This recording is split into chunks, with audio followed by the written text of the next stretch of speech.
On a la grève de la faim depuis 74 jours. On est très très fatigué.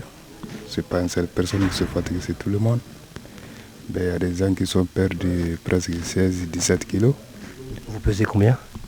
Moi j'étais à 68 kilos, mais maintenant j'ai 57 kilos. Ils ne veulent pas s'alimenter.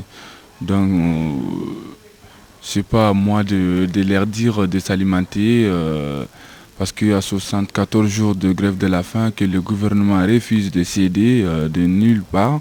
Donc, les copains, comme ils disaient, ils vont continuer jusqu'à la fin. Ils sont venus dans la mairie de Limeil-Brévannes en expliquant qu'ils ne se sentaient plus en sécurité à l'évêché de Créteil et j'ai refusé de les expulser comme cela m'était conseillé. Donc il faut souligner que vous êtes un maire de gauche, un maire socialiste. Oui, et de gauche et socialiste. Voilà. Vous êtes sensible à la cause des sans-papiers? Parce que je suis de gauche, oui, et puis parce que, un petit peu quand même, parce que je suis socialiste, oui. Vous savez, les socialistes se sont engagés sur la régulation des flux migratoires. Alors ça veut tout et ne rien dire. J'ai entendu parler notre ministre de l'Intérieur de gestion des flux migratoires, ça devient affreux, quoi. On gère les bons hommes. Il était prévu effectivement, et je suis député suppléant, j'ai fait une campagne pour cela, pour l'abrogation des lois Pasqua-Debré, et je pense qu'il conviendrait effectivement d'abolir ces lois.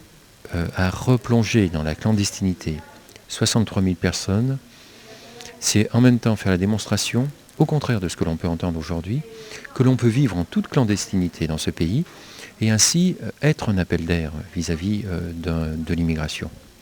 Il n'y a pas de logique économique, bien au contraire, à vicier le marché du travail en favorisant le travail clandestin et une main-d'œuvre qui est effectivement bien pratique pour un certain nombre de personnes qui tiennent à tout prix à prendre des marchés tout en ne payant pas ou en payant très mal certaines personnes.